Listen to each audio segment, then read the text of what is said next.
jejuar, pessoal.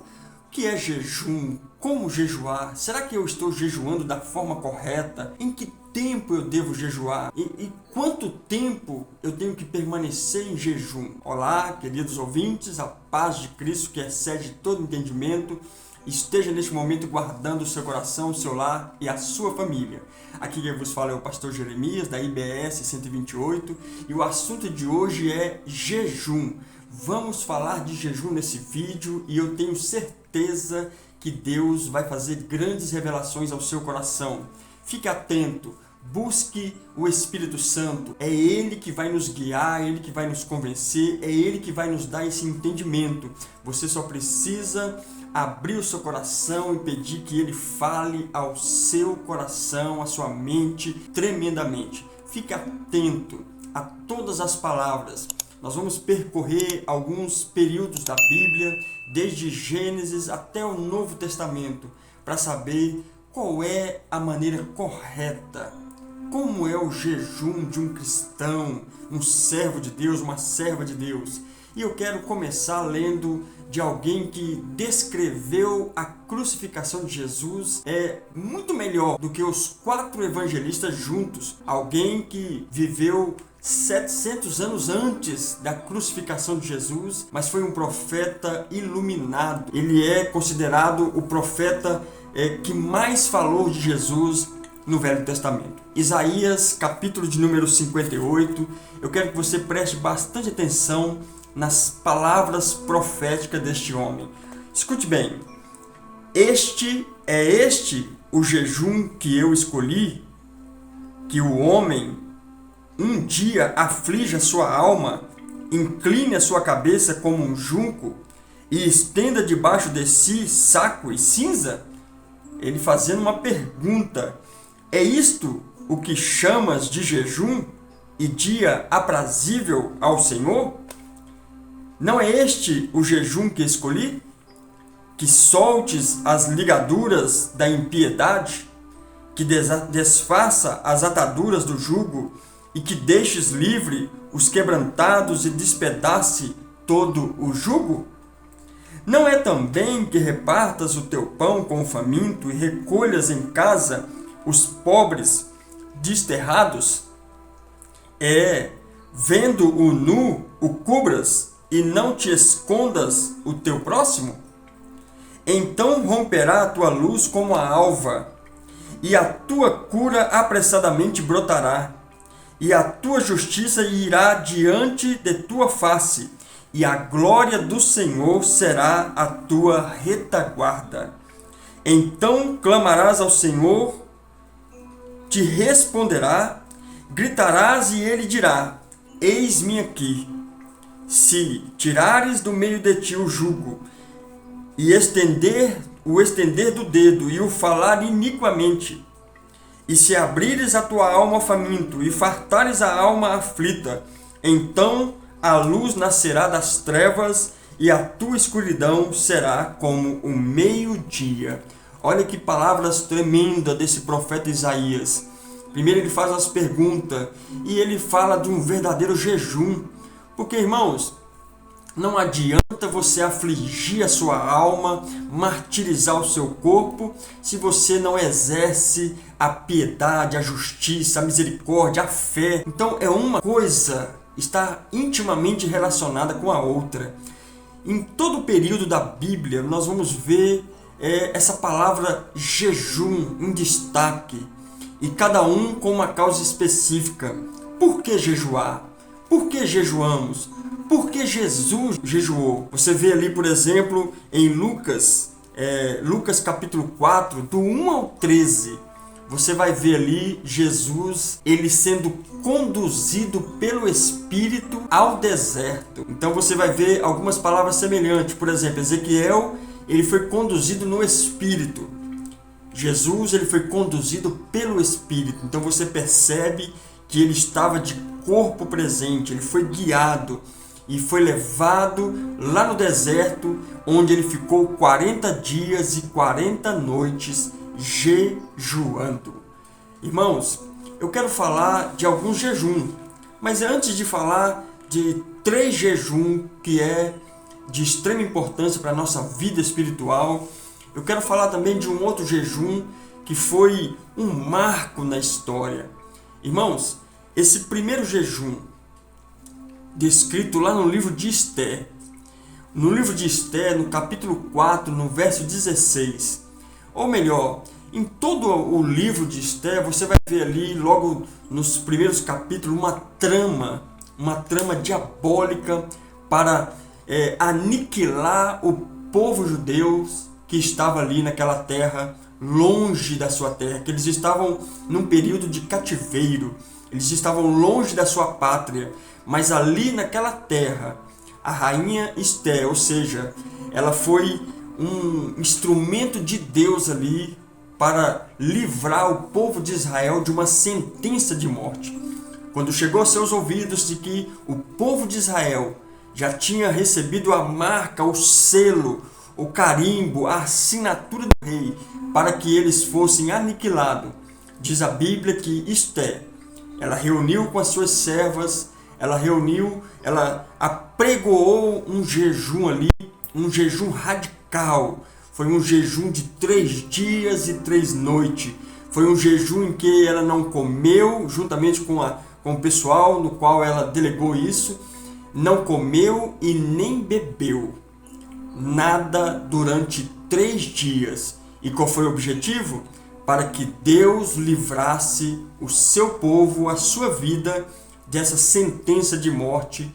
E com certeza, se ela não tivesse tomado essa atitude de fé, essa atitude radical, talvez não existiria ali o povo judeu para contar a história. É claro que nós sabemos pela história que havia uma promessa de Deus ali, em que os 70 anos que eles ficassem ali naquela região da Babilônia, eles retornariam para Jerusalém. Mas Esther, ela foi um instrumento de Deus ali para apregoar. Então este é um primeiro jejum do qual eu quero que deixar bem claro para todos vocês que estão assistindo. Esther capítulo 4, verso 16, ali diz que ela pregoou um jejum e durante 3 dias e 3 noites ela não comeu e nem bebeu. Então você vai ver aí também em Lucas capítulo de número 18, só para a gente aguçar, nós falamos do primeiro jejum aí, um jejum radical. Mas em Lucas, capítulo de número 18, e no verso do 9 até o 13, 14, Jesus ele conta uma parábola e ele explica que havia ali no templo 2 homens. Havia um fariseu e havia ali um cobrador de impostos. E Jesus contando essa parábola, ele fala assim que o fariseu, ele levantou os olhos e começou a falar com Deus e falava da seguinte maneira: eu não sou como este pecador, este cobrador de imposto. Eu jejuo 2 vezes e dou o dízimo de tudo que eu tenho. Eu jejuo 2 vezes no dia. Olha para você ver, irmãos. É ele se mostrando ali, falando, ainda ressaltou: eu não sou como esse outro aí não. E Jesus contando essa parábola, ele fala que quando o cobrador de imposto, quando ele foi falar do cobrador de imposto, ele fala que esse cobrador de imposto, ele nem sequer levantava os olhos, mas de cabeça baixa ele falava: Senhor, tem misericórdia de mim, que sou pecador. Aí Jesus fala assim: quem é que desceu justificado? Esse cobrador. Porque qualquer que a si se exalta será humilhado, mas quem quer que a si se humilha será exaltado. Ou seja, nós vamos ver mais na frente que você não precisa mostrar para ninguém que você é cristão, que você jejua, que você ora. Deus já está vendo tudo isso. E eu quero falar aqui também do o segundo jejum descrito na Bíblia. Está em Lucas capítulo de número 4, do 1 ao 13. Você vai ver ali Jesus na tentação do deserto, e a Bíblia descreve que ele ficou 40 dias sem comer. E como ele descreve no final que ele teve fome, muitos estudiosos concluem que ele fez um jejum só de comida, porque beber ele bebia. Então foi um jejum que ele absteve somente de comida. Ao contrário de Esté, que pregou ali um jejum radical. Então você vai ver ali um jejum que era de comida e bebida, e você vai ver, né, em Jesus um jejum de apenas comida, porque ele bebeu. A Bíblia descreve claramente no final desses 40 dias que ele teve fome e não teve sede. Então, irmãos, nós vemos aí também, eu quero mostrar também um outro jejum que é um jejum considerado um jejum parcial. Como assim um jejum parcial? Se você abrir o seu livro, no livro de Daniel, do 2 ao 3 ali, você vai ver que Daniel, ele faz um jejum, mas é um jejum específico.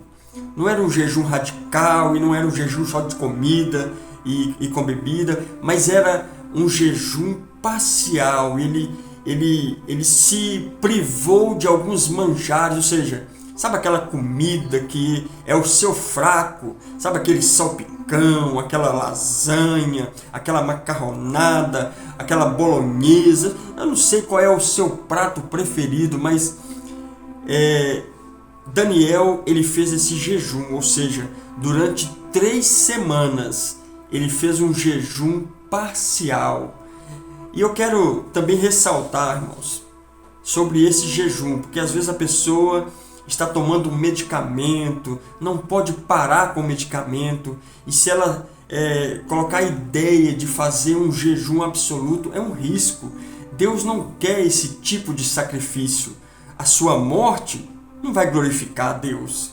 Você tem que glorificar o seu Deus com o seu corpo, com a sua alma, com o seu espírito. Não foi assim que o apóstolo Paulo disse?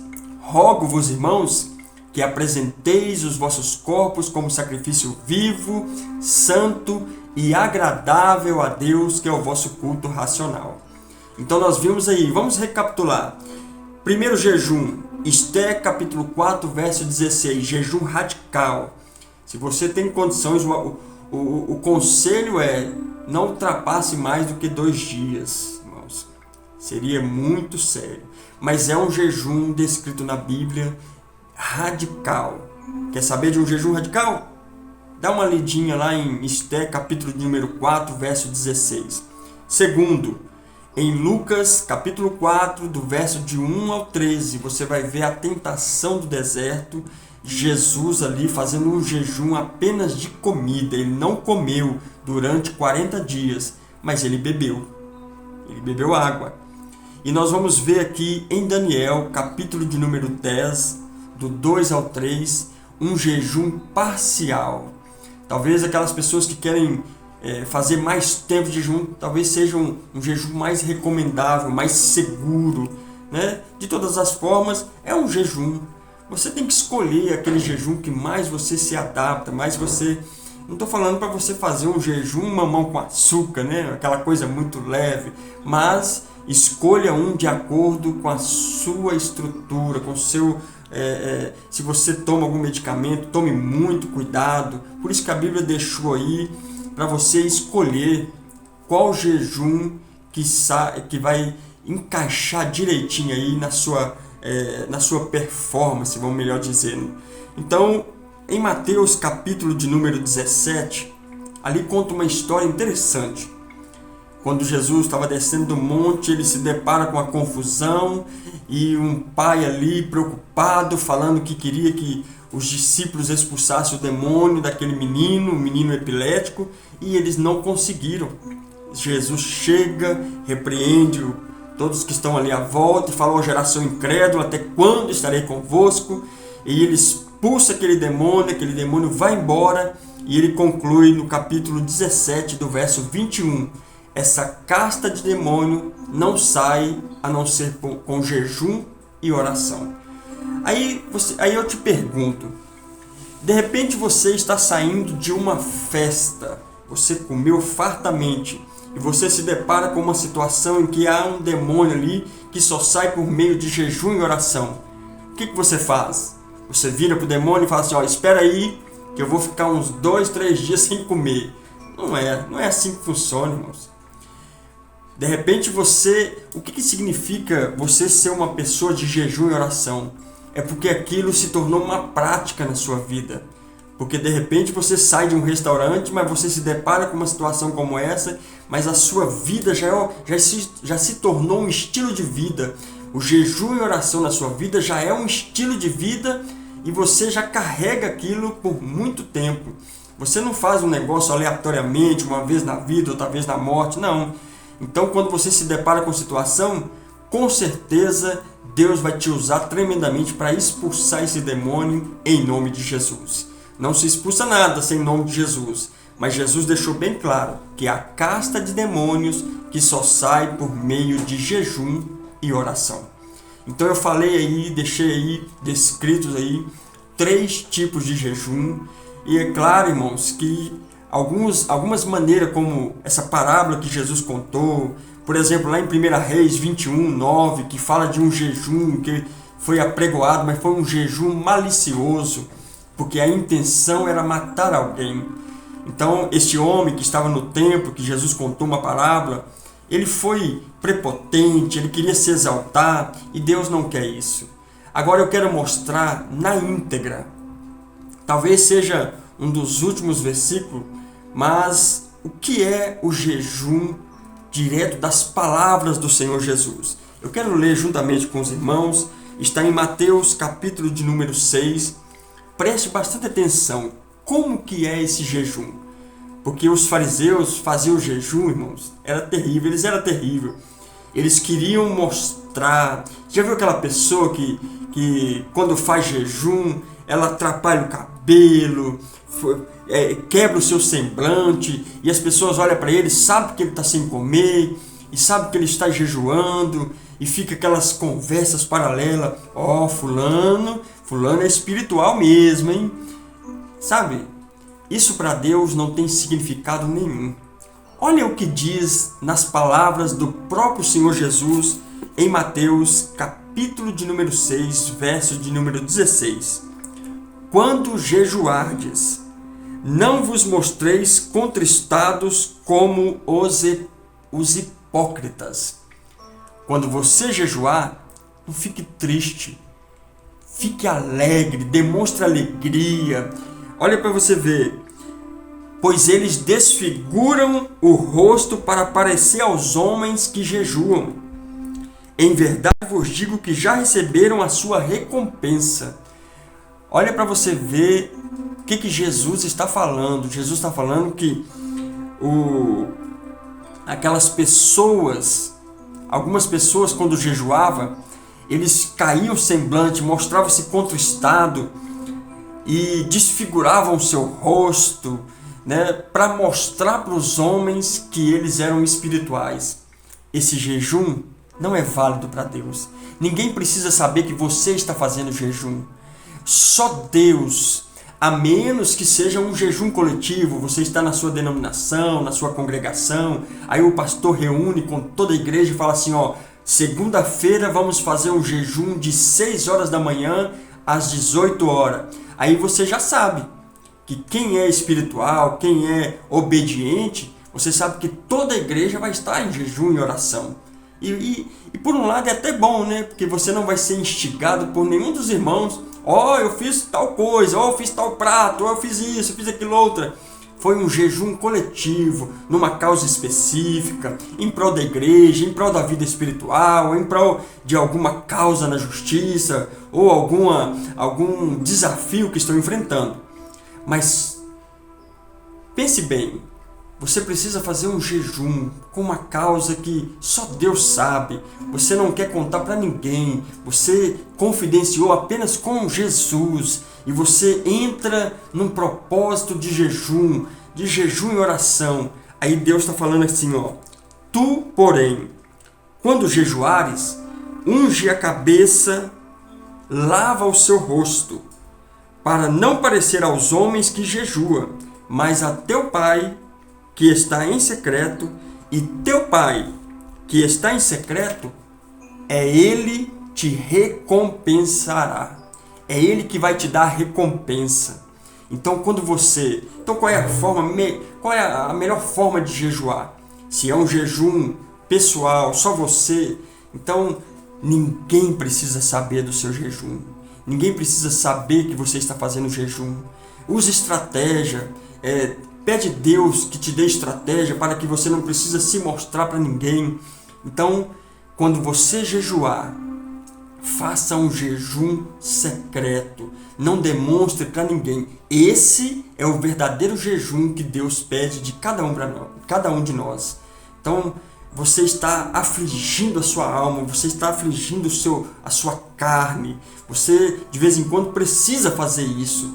Mas se você quer exercer um ministério, exercer esse episcopado que Deus colocou na sua vida, você quer ajudar outras pessoas, quer expulsar demônio, então isso precisa ser uma prática na sua vida.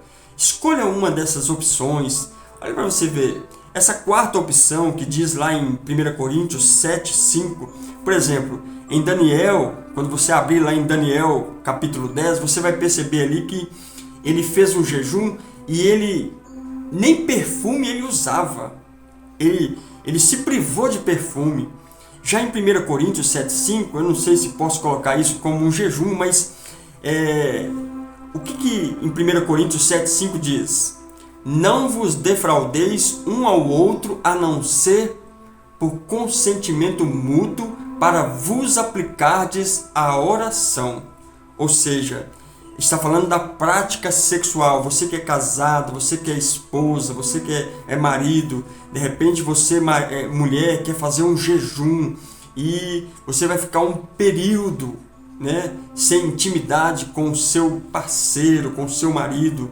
Então, isso precisa estar em concordância com os dois. Você não pode decidir isso sozinha, porque se ele não entrar em concordância com você ou vice-versa, então não vai ser uma prática agradável a Deus. Quando se trata de prática sexual, e eu estou falando de casados, casado mesmo, aliança formada no altar, juntamente com Deus. Então, se você decide fazer uma prática, como Daniel, se absteve de perfume, você quer se privar da sua vida de intimidade por um tempo, os dois têm que estar em total concordância. Por quê? E não pode ser por um período muito longo, porque como diz a palavra em 1 Coríntios 7:5, não vos defraudeis um ao outro, a não ser por consentimento mútuo, para vos aplicardes à oração, e depois ajunte novamente, para que Satanás não vos tente por causa da incontinência. Vocês têm que se ajuntar de novo, se relacionar, como diz, colocar essa matéria em dia e fechar as brechas para que o inimigo não entre nesse relacionamento, como diz a palavra de Deus, que é digno de honra entre todo, seja o matrimônio, bem como o leito sem mácula.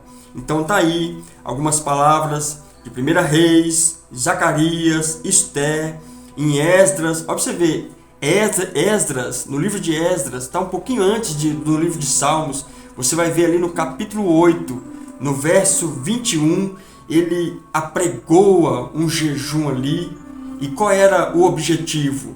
Para que Deus fosse com eles, protegendo ele contra os perigos do retorno da Babilônia para Jerusalém. Então se Esther, por um lado, fez para que Deus desse segurança, ali você vai ver também Neemias pedindo por proteção. Foi um jejum específico, por uma causa específica. Qual é a causa que você quer fazer? É pela sua vida espiritual? Muito bem, faça um jejum. É pela sua casa, pela sua família? Faça um jejum. É pela sua igreja? É pelo seu trabalho? Não importa qual seja a causa, mas faça um jejum. E quando você abrir a sua boca para entregar ao Senhor esse jejum, cumpra ele do começo ao fim. Porque Deus, ele não agrada de tolos. Quando votares, paga o que votou. Que Deus abençoe a todos que essa palavra possa estar enraizada no seu coração, que o Espírito Santo possa continuar falando e a cada dia te dando discernimento nesta área de jejum e oração. Chegamos ao final de mais um vídeo. Deus abençoe a todos poderosamente. Já deixa aí o seu like, se inscreva nesse canal, ative o sininho para você receber todas as notificações e ser tremendamente abençoado. E aguarde os próximos vídeos, assim Deus permitindo, em nome de Jesus. Amém e amém.